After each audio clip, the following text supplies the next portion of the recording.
Yang terhormat Kepala Kantor Kementerian Agama Kabupaten Buton Tengah, yang kami hormati Ketua Yayasan Al-Munawwarah Wanewara, yang kami hormati pimpinan Pondok Pesantren Al-Munawwarah, yang kami hormati Bapak Muhammad Yasir SPD NTD selaku pembawa materi insyaallah pada hari ini,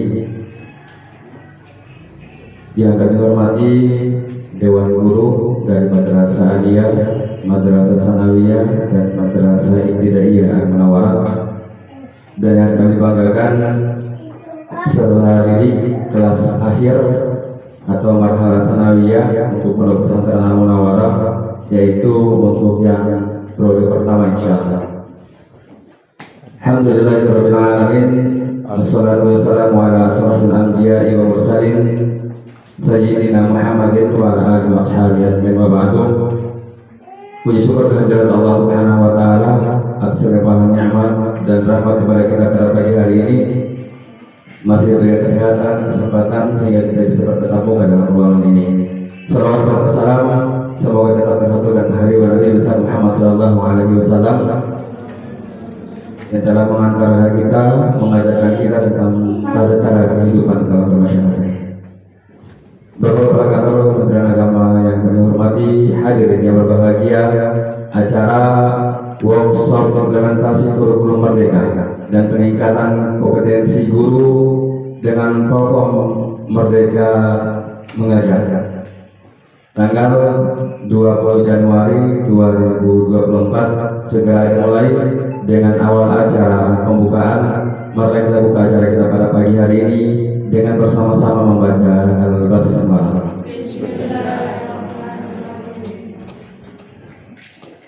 Acara yang kedua, sambutan pimpinan Pondok Pesantren Al-Munawwarah kepada Bapak Dr. Kiai Haji Amaluddin LC.MA, kami haturkan.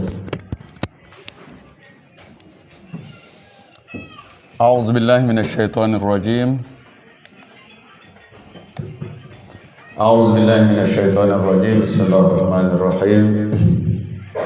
Yang terhormat Bapak Kepala Kementerian Agama Kabupaten Buton Tengah, yang kami hormati Ketua Yayasan Al-Munawwarah Wanewara, yang kami hormati pemateri kurikulum merdeka, para kepala sekolah Aliyah, Sanawiyah, Madrasah Ibtidaiyah, para dewan guru, serta calon-calon alumni Al-Munawwarah, Pondok Pesantren Al-Munawwarah. Hadirin hadirat sekalian, Assalamualaikum warahmatullahi wabarakatuh. Alhamdulillahirabbil alamin. Wassalatu wassalamu ala al-mab'uts rahmatan lil alamin. Salawatullahi alaihi wa ala alihi wa sahbihi ajma'in. Wa ba'd. Bapak Ibu sekalian rahimakumullah, alhamdulillah kita bersyukur Allah beri kita kesehatan, kesempatan untuk kita sama-sama bermuajahah, bertatap muka di dalam kegiatan yang bagus ini untuk kepentingan kita bersama. Insyaallah mudah-mudahan kegiatan ini adalah kegiatan yang mubarakah, dirahmati oleh Allah Subhanahu wa taala. Amin. Salawat serta salam ke atas junjungan Nabi besar kita Muhammad sallallahu alaihi wasallam. Allahumma salli wa sallim alaihi. Kegiatan belajar mengajar adalah kegiatan yang tidak akan terhenti oleh ruang dan waktu. Kita akan terus menjalankan proses belajar, proses mengajar. Maka ada ungkapan suatu masyarakat itu masih bagus kalau ada yang mengajar dan ada yang mau belajar. Dan Nabi kita sallallahu alaihi wasallam pun di antara misinya adalah bu'itsu mu'alliman. Aku diutus untuk mengajar. Bahkan di dalam ayat-ayat Quran yang berkaitan dengan misi kenabian adalah untuk yu'allimuhumul kitab wa yuzakkihim, mengajarkan mereka Alkitab dan mengajarkan dan mentazkiyah mereka atau mensucikan jiwa-jiwa mereka. Kadang-kadang didahulukan yuzakkihim, yu'allimuhumul kitab, mensucikan jiwa mereka dan mengajarkan mereka Alkitab. Ini adalah keadaan yang sama-sama saling melengkapi. Jadi proses pendidikan kemudian mentazkiyah atau jiwa-jiwa yang tersucikan, maka mudah untuk mengambil ilmu.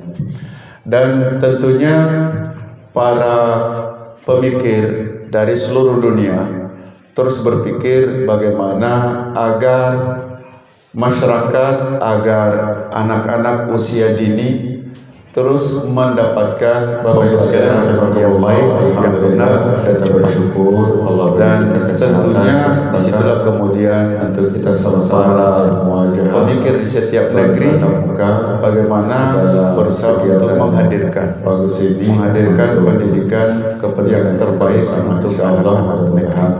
Dan kita di pondok pesantren tentunya juga pondok pesantren ini adalah salah satu inisiatif. Salah satu inisiatif dari para pemikirnya bagaimana menghadirkan nilai-nilai yang barangkali belum tersentuh oleh beberapa pihak yang lain, sehingga ingin menghadirkan atau menambah nilai-nilai yang mungkin belum terlengkapi di tempat lain.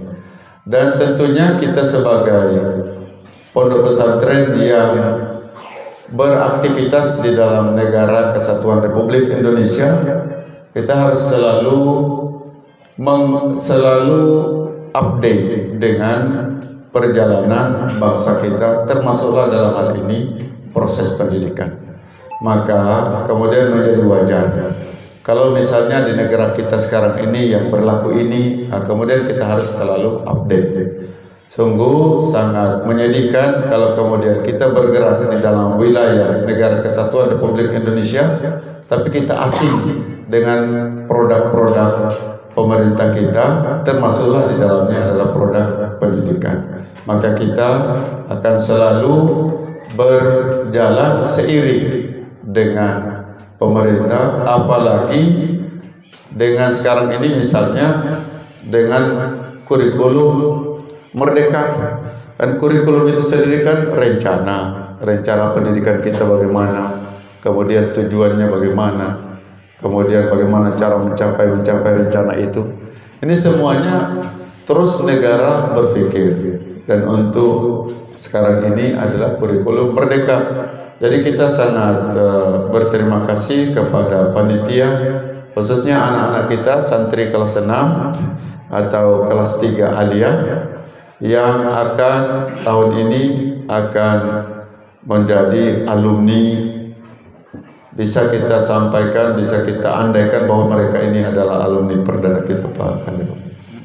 Yang kita dari awal mempelopori sistem asrama secara istilahnya grup untuk alumni pertama, walaupun sebelumnya kita ada alumni aliyah, tetapi yang resmi untuk kita memulai dengan sistem pemondokan yang berasrama, yang berjalan sebagaimana yang lazimnya. Dan dulu juga sebenarnya sudah ada sistem asrama ini, cuman tidak semaksimal yang dimulai 2018 itu, yang insya Allah 2024 ini akan kita saksikan alumninya yang perdana. Jadi alhamdulillah, dan terima kasih kepada panitia, kepada calon alumni yang menginisiasi, termasuk kepala sekolah aliyah yang menginisiasi adanya program seperti ini, yang juga menjadi pembekalan atau update bagi guru-guru dan juga bekal bagi santri-santri kita insya Allah. Dan kami juga berterima kasih tentunya dengan Pak Kepala Kantor Kementerian Agama kita yang mengkhususkan waktu dengan segala kesibukan yang dimiliki. Tapi alhamdulillah pada hari ini beliau hadir bersama-sama kita untuk kegiatan ini. Sekalian tentunya kita yang ada di pondok pesantren ini sangat senang kita kedatangan orang tua kita yang menjadi harapan kita. Jadi alhamdulillah, mudah-mudahan pertemuan-pertemuan seperti ini akan terus diadakan dan update terhadap berbagai macam produk pemerintah Indonesia juga terus terlaksana di pondok pesantren kita ini. Dan juga saya ingin mengucapkan terima kasih kepada pemateri.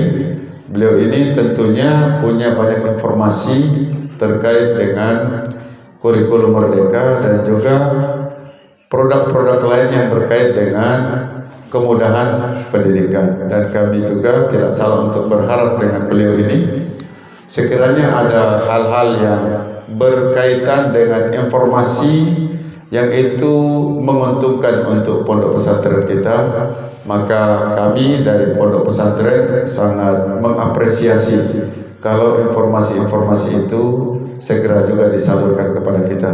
Karena banyak hal-hal yang kadang-kadang misalnya ada program dari pemerintah, kita tidak punya jaringannya. Ini kita punya teman, punya saudara, punya jaringan, maka informasi itu kemudian menjadi penting. Banyak sekali program-program pemerintah yang kadang-kadang tidak sampai ke daerah. Misalnya ke kita yang jauh-jauh ini, mungkin ada program nyampenya di pusat dulu, habis di pusat pas mau ke daerah sudah habis. Jadi dengan banyaknya jaringan, dengan banyaknya informasi, kita sebenarnya akan banyak beruntungan. Termasuk juga mungkin saya ingin menyampaikan kepada guru yang apalagi yang terlibat di dalam operator, mungkin agar rajin-rajin mengikuti perkembangan informasi. Karena juga kadang-kadang informasi seperti baru-baru ini kita dapat informasi dari orang tua kita, Pak Kandepak, terkait dengan beberapa program bantuan dari pemerintah. Tapi karena kita terlambat akses, akhirnya waktu itu tinggal bab ini yang terbuka, mungkin karena kita lambat informasi. Jadi dari pihak pemateri juga ya insya Allah kalau ada informasi-informasi terbaru terkait dengan program, barangkali juga bisa menjadi masukan kita juga dari pesantren untuk pemerintah, mungkin untuk kita ajukan kepada pemerintah yang kemudian punya jalur regulasinya, punya undang-undangnya, aturannya, sehingga kan istilahnya kalau yang masuk dari pihak-pihak sekolah mungkin lebih memudahkan, maka informasi-informasi itu juga diperlukan. Demikian juga dengan tentunya dari orang tua kita, ya kalau orang tua kita ini kalau ada informasi yang terbaru, tentunya kita ini termasuk yang terdepan mendapatkan informasi dari beliau. Alhamdulillah. Ya, terima kasih atas kedatangannya dan juga terima kasih kepada Dewan Guru yang sudah ikut mensukseskan dan juga para santri calon alumni perdana insyaallah. Mudah-mudahan program kita ini berjalan dengan baik dan juga akan disusul dengan program-program selanjutnya insyaallah. Mohon maaf atas segala kekurangan. Sekali lagi ahlan wa sahlan wa marhaban. Assalamualaikum warahmatullahi wabarakatuh.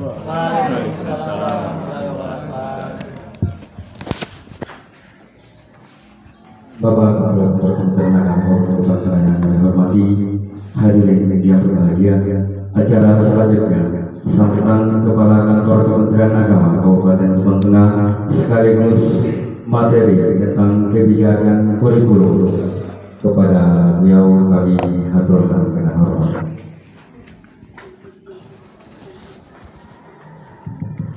Ya, bismillahirrahmanirrahim. Assalamualaikum warahmatullahi wabarakatuh. Waalaikumsalam warahmatullahi wabarakatuh.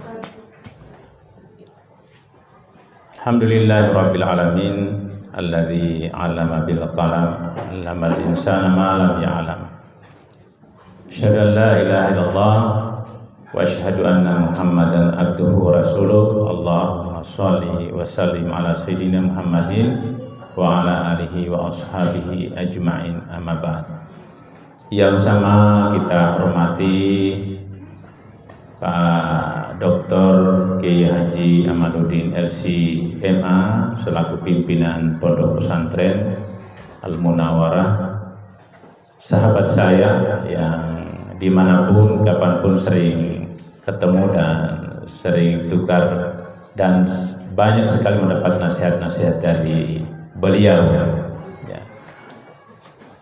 Yang saya hormati para pimpinan atau kepala madrasah aliyah, sanawiyah dan ibtidaiyah Al-Munawwarah, yang saya hormati Bapak pemateri, yang saya banggakan, saya hormati Bapak dan Ibu guru serta anak-anak sekalian yang sebentar lagi insya Allah akan menjadi pengajar juga di tempat ini. Ya. Bapak Ibu hadirin yang sama berbahagia, saya bersyukur sekali saya diundang di tempat ini karena sudah lama saya bisa duduk bareng dalam pertemuan formal seperti ini. Ya, kalau bertemu biasa di tempat yang tidak ditentukan sering kita ketemu, tapi di tempat yang ditentukan waktunya, tempatnya, dan apa yang dibicarakan, ya saya kira mungkin sudah hampir atau bahkan sudah lebih setahun, di awal tahun 2023 kayaknya kita ketemu. Ya alhamdulillah, ya Allah mempertemukan qadarullah di tempat ini dalam suasana yang sangat sejuk setelah hujan, dan insya Allah ya pertemuan ini saya anggap pertemuan penting, apalagi di awal tahun. Bapak Ibu hadirin yang sama berbahagia, Kementerian Agama berkiprah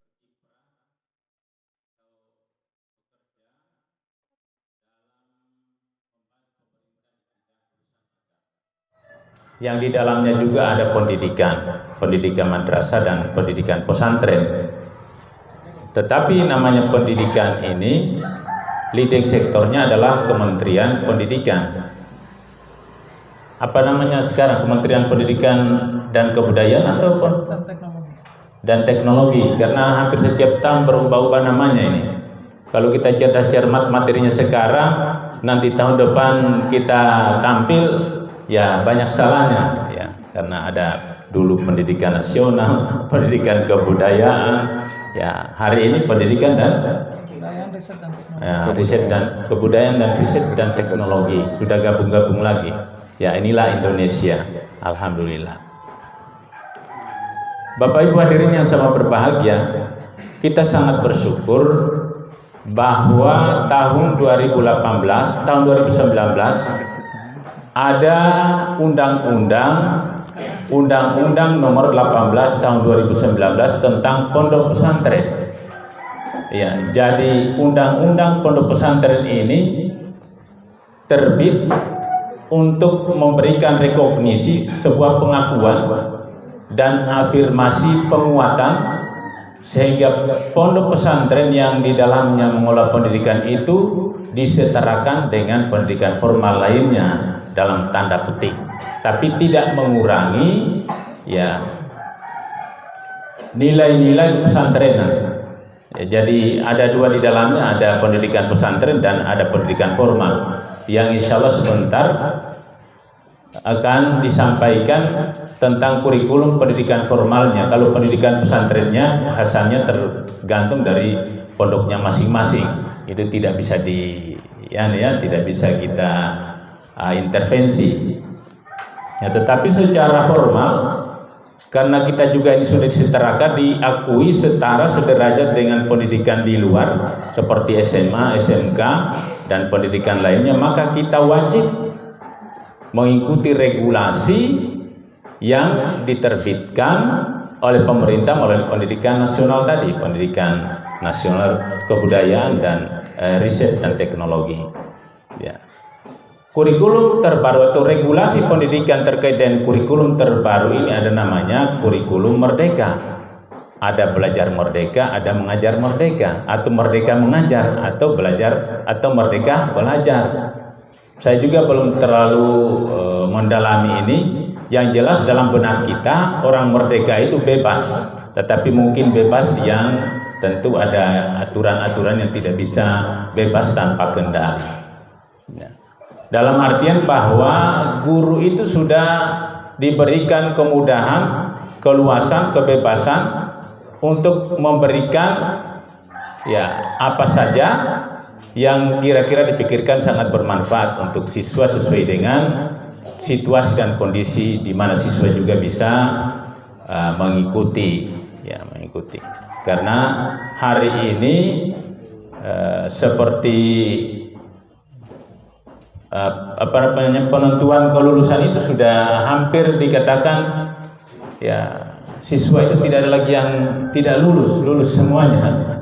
Ya, karena itu memang kita butuh keterampilan khusus, kita butuh kebijakan yang betul-betul bijak sehingga anak-anak yang lulus itu betul-betul masih memiliki nilai standar untuk diluluskan. Bukan ya siapa saja dengan model apapun ya kalau sudah melalui tahapan 6 tahun dia harus lulus ya, tetapi kita punya tanggung jawab lebih sebenarnya karena bagaimanapun modelnya anak ini harus menjadi anak yang selamat. Tentu melalui pendidikan 6 tahun itu apa saja yang harus diketahui. Bapak Ibu sekalian yang sama berbahagia, di Kementerian Agama di rencana pembangunan jangka menengah tahun 2020-2024 ada 7 program utama prioritas. 7 program prioritas Kementerian Agama dalam RPJMN 2020-2024. Yang pertama itu adalah penguatan moderasi beragama, ya, penguatan moderasi beragama. Bahwa Indonesia ini adalah negara yang multicultural, negara majemuk, ya maka posisi kita sebagai Kementerian Agama adalah harus berposisi menjadi perekat, menjadi penengah dari semua multicultural, dari semua budaya yang berbeda, agama yang berbeda, bahasa yang berbeda, sehingga tetap menjadi satu, ya Bhinneka Tunggal Ika. Dengan itu harus kita punya wawasan kebangsaan yang jelas. Maka di pesantren juga,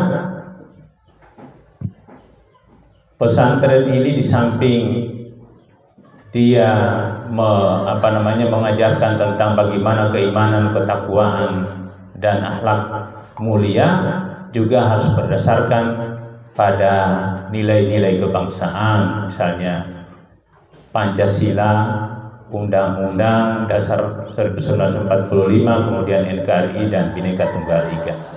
Karena itu dalam pengawasan pondok pesantren yang tidak berpancasila, misalnya salah satunya tidak lagi menghormati bendera, tidak mau upacara, tidak mau melakukan menyanyikan lagu kebangsaan Indonesia Raya, maka itu akan dicabut izin operasional. Ya, jadi kita harus di satu sisi harus kita kedepankan nilai-nilai keimanan ketakwaan, tapi tidak boleh kita menjauh dari nilai-nilai kebangsaan, cinta tanah air itu, karena kita berada dalam wilayah Republik Indonesia. Kemudian yang berikutnya adalah program revitalisasi KUA, ya, yang selama ini KUA dilihat fungsi utamanya adalah tempat untuk menikahkan. Ya, sekarang ini sudah banyak fungsi-fungsinya, termasuk bagaimana zakat, wakaf, tentang perhajian, semuanya bisa ditanyakan di KUA. Ya, termasuk informasi-informasi tentang agama lain, nanti ke depannya bisa informasi itu didapat diakses dari KUA. Kemudian ada namanya, ini juga penting, ada namanya Cyber Islamic University. Ya, jadi universitas secara cyber, jadi Bapak dan Ibu guru bisa meningkatkan pendidikannya, misalnya S1 ke S2, S2 ke S3 melalui pendidikan online, ya, pendidikan online, ditentukan di mana pusatnya, sudah ditentukan beberapa universitas, tinggal kita mendaftar. Jadi Di samping kita ngajar juga bisa kita kuliah. Jadi ada dua keuntungan, kita tidak meninggalkan tempat kerja, juga kita bisa meningkatkan kualitas pendidikan kita. Ya, jadi tiba-tiba sudah S2, sudah S3 tidak pernah kuliah di mana ini? Ya kuliahnya di dalam kelas, tapi pulangnya di rumah jadi akses lagi.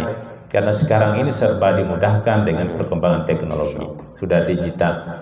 Jadi harap dicari informasi ini, ya, dicari informasi ini supaya teman-teman yang ingin ya meningkatkan pendidikannya, jangan kita puas dengan S1 saja atau S2 saja.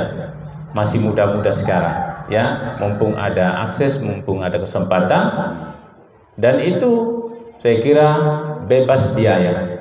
Ya, bayangkan itu ada program jadi Cyber Islamic University bagi guru-guru madrasah dan pondok pesantren.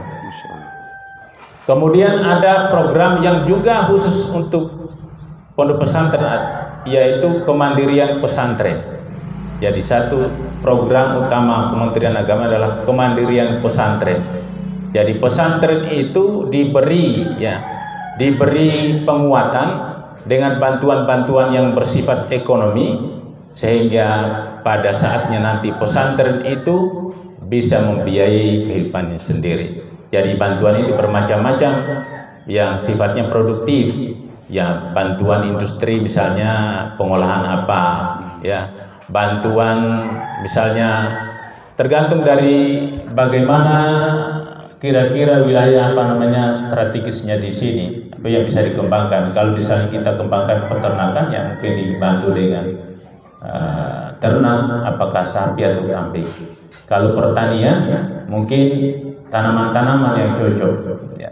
Dan secara lokal, misalnya tanaman ini bisa kita kerjasama dengan dinas pertanian atau dinas peternakan. Di sana ya ada disiapkan ternak-ternak atau tanaman-tanaman yang bisa dikembangkan di pondok pesantren. Yang penting kita siap lahan. Kita akan didatangkan penyuluh pertanian, penyuluh peternakan, disurvei, dilihat kira-kira apa yang bisa dibantu dan bisa dikembangkan di sini.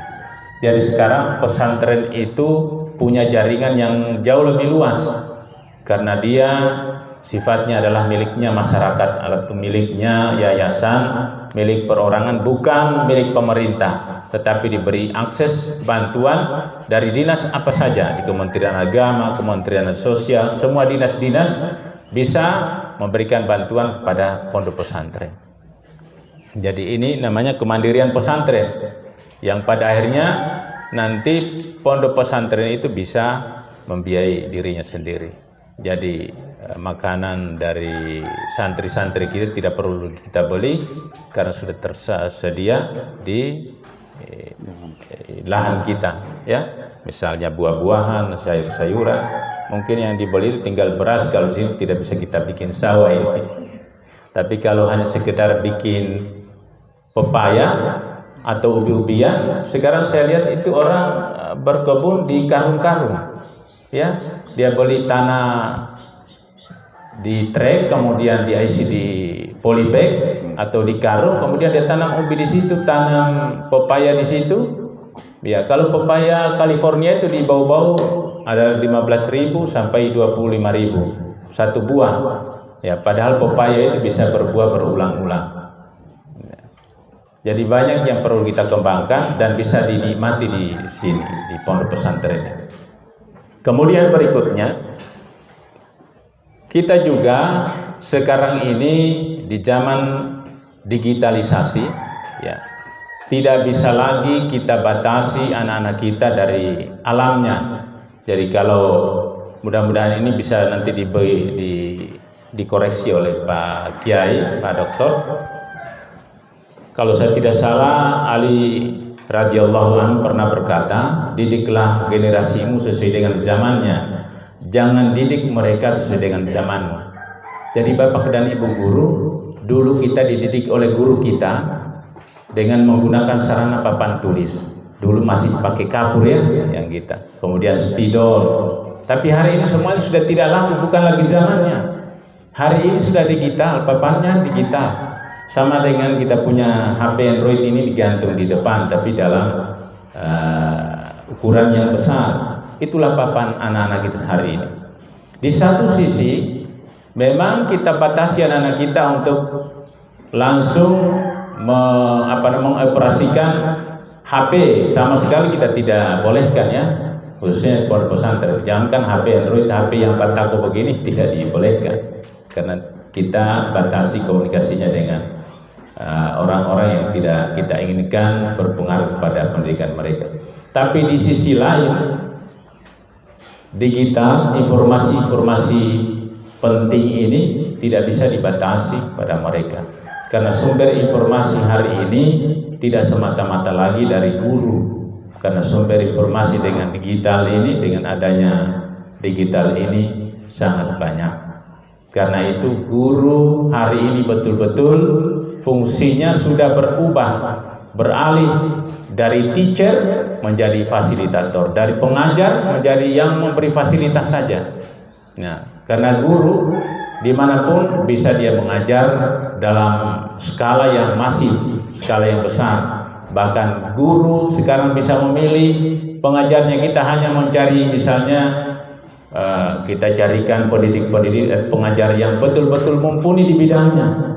Taruhlah seperti kita hadirkan UAH atau UAS atau siapa yang kita, atau mungkin siapa lagi yang tafsir Al-Misbah itu, Quraisy Shihab. Ya, kita tampilkan dalam bentuk YouTube mengajarnya. Jadi kita tinggal milih-milih saja dalam dia bikin RPP-nya itu, rencana pembelajarannya itu dihadirkan. Kalau materi ini saya hadirkan, ini yang ajarkan. Ya, kan sekarang tidak susah itu yang begitu.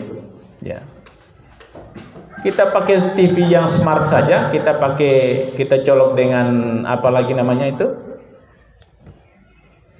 apalagi namanya yang penampung data itu, flash disk.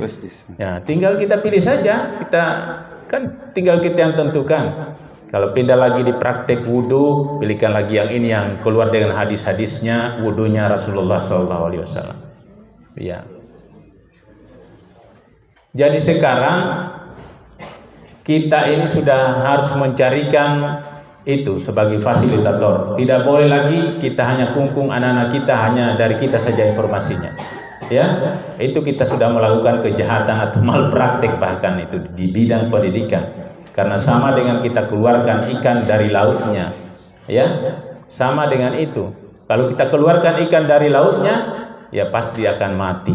Sama dengan anak-anak kita sekarang. Zamannya adalah zaman digital. Mereka itu adalah generasi Z. Ya, tidak boleh lagi kita samakan dengan kita ini yang generasi X atau generasi Y. Mereka sudah generasi Z, bahkan generasi post Z. Ya. Jadi saya bincang-bincang dengan Pak Kiai, tolong dicarikanlah di sini 1 kelas, 2 kelas, dan dijadikan kelas itu kelas digital. Semua anak-anak bisa bergilir masuk di situ.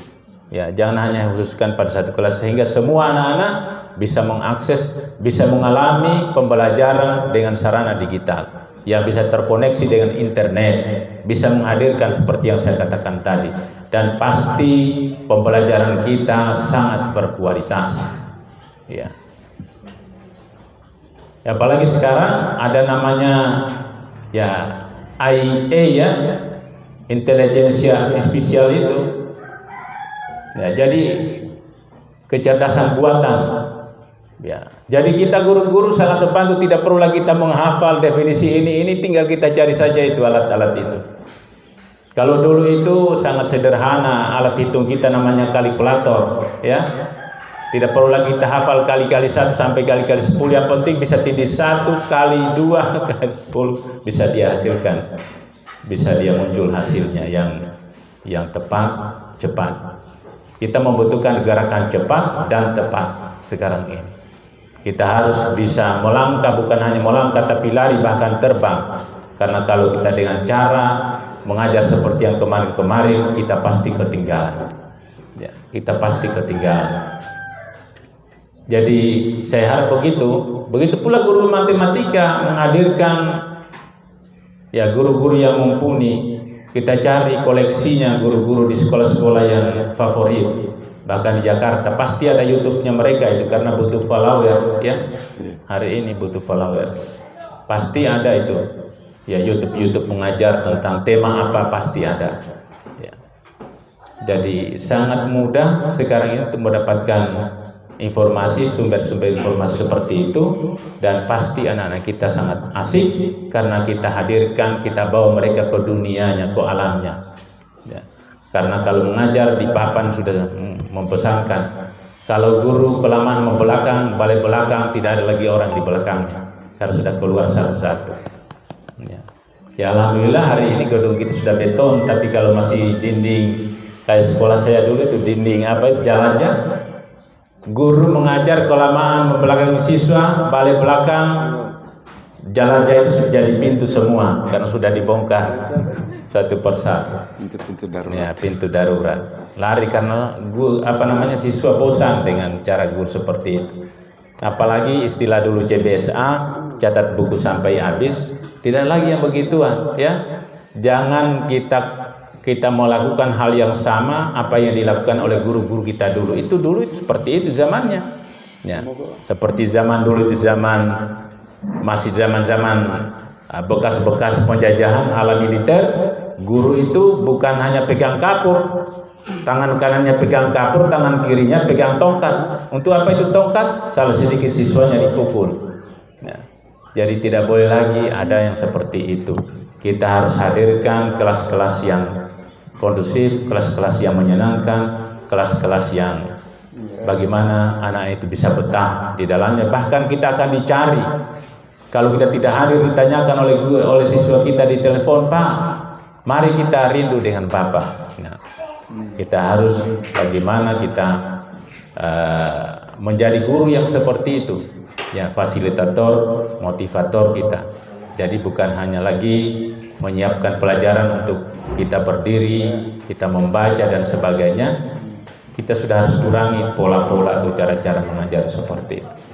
Jadi kita sangat berharap dia mari ikuti, karena saya yakin Pak Muhammad ini, Pak pemateri kita ini sudah mengikuti banyak TOT, ya, training of training, dan banyak informasi terbaru, terupdate, bahkan mungkin juga belum pernah kita dengar, bahkan bisa nanti kita langsung diajak, bahkan dihadirkan bagaimana kita bisa mendapatkan sesuatu yang mungkin belum diterapkan di sekolah-sekolah di luar sana, bisa dihadirkan di sini.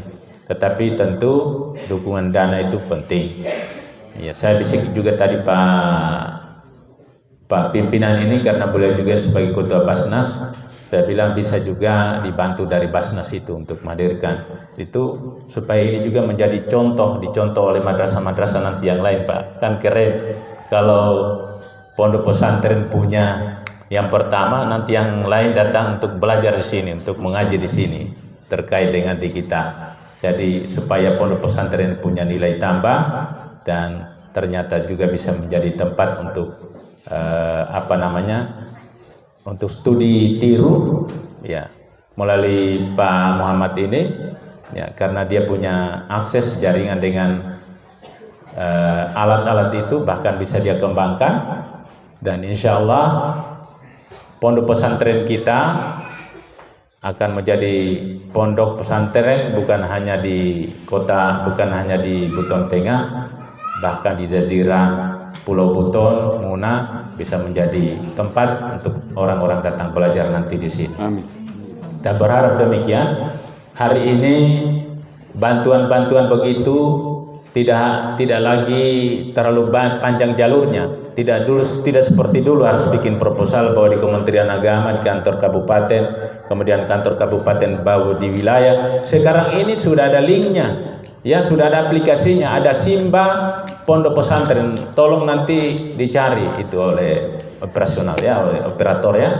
Ya, cari di Simba, di sistem informasi bantuan pondok pesantren itu, karena bantuan-bantuan itu diinput lewat itu. Kadang-kadang kan di kantor tidak tahu, tiba-tiba datang bantuan itu, karena ya langsung ke Jakarta, langsung pada penyedia barangnya itu. Ya. Jadi ini informasi penting saya kira, siapa yang bisa mendapatkan informasi dan melakukan input permintaan bantuan, insya Allah akan dia dapat. Kemarin waktu kami di Kendari 3 hari yang lalu, ada beberapa madrasah, ada beberapa pondok pesantren yang diberi bantuan pakan saja tidak tahu. Ya, nanti sudah tiba bantuannya, dia dari mana ini? Ternyata memang diinput lewat bantuan, lewat aplikasi itu tadi. Ya, Simba Pondok Pesantren. Saya kira ini yang dapat kami sampaikan. Ikuti ini karena regulasi pendidikan ini harus kita sesuaikan dengan zamannya. Tidak boleh kita acu tak acu, karena kita ini sistem pendidikannya sudah disamakan dengan sistem pendidikan nasional kita secara umum. Dengan mari kita sama-sama membaca basmalah. Bismillahirrahmanirrahim. Kegiatan workshop kurikulum Merdeka Pondok Pesantren Al Munawarah dibuka secara resmi. Ya, mudah-mudahan kegiatan ini diberkahi dan produktif. Guru-guru kita bisa melaksanakan pembelajaran sesuai dengan kurikulum yang sekarang ini. Sekian, mohon maaf atas segala kekurangannya. Terima kasih atas segala perhatiannya. Billahi taufiq wal hidayah. Wallahu muwaffiq ila aqwamit thariq. Assalamualaikum warahmatullahi wabarakatuh. Waalaikumsalam warahmatullahi wabarakatuh. Bapak Kepala Tenaga Bapak Tenaga yang kami hormati, hadirin yang berbahagia, mungkin kita break sejenak. Setelah kita break baru kita akan melanjutkan ke materi untuk kegiatan workshop kita pada pagi hari ini.